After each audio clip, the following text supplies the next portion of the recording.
When I finally got to high school, my teacher said, "Britton, I want you to be a gentleman and a scholar." Now, why he chose me or why he decided that I should be a gentleman and a scholar, I have no idea.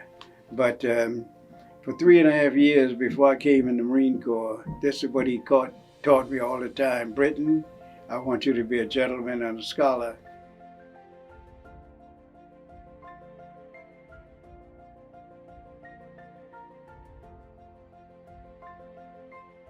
The guys who trained at Parris Island knew that there was a Parris Island training center and there was a San Diego training center, Pendleton, but they never heard of any place called Montford Point.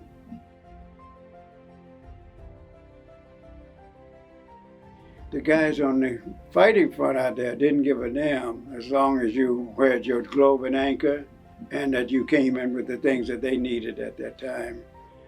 In fact, they called some of the black Marines black angels because in some of the fighting, they could not even stop the fighting to move their wounded. And so with the black guys coming up there with stretchers and what have you, and food, medicine and all that business, it meant a big difference. I had studied a lot of the history of diplomacy and decided I wanted to be a diplomat.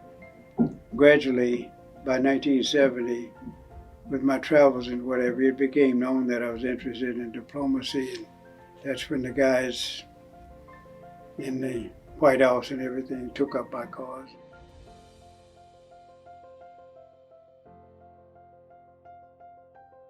Nuclear-powered ship, the USS Greenland, was allowed to dock in Barbados, and I was invited to come down and inspect the ship. The boatswain's mate stands at the top of the gangplank, and he blows on a pipe. I don't know what tune he plays, but he does this blowing on the pipe, and then he looks down at me and he says to the crew, they were all lined up, he said, "Now coming aboard, United States of America." Those words still ring with me. I've been called a lot of names, especially in the Marine Corps and outside.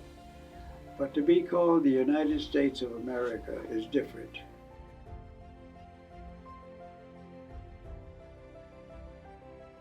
When I was born, there was only one direction in life to go, and that was up. And now when I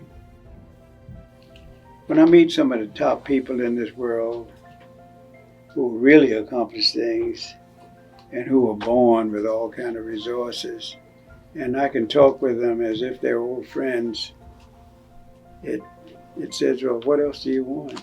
It's a blessing. I don't know how I got it, but that's the way it was. Maybe I can give Mr. Stevens credit because without telling me how you become a gentleman and a scholar, what does the job pay? Where do you apply for it? What do you study? He never told me that. He said, "Britton, I want you to be a gentleman and a scholar." And that was it, yeah.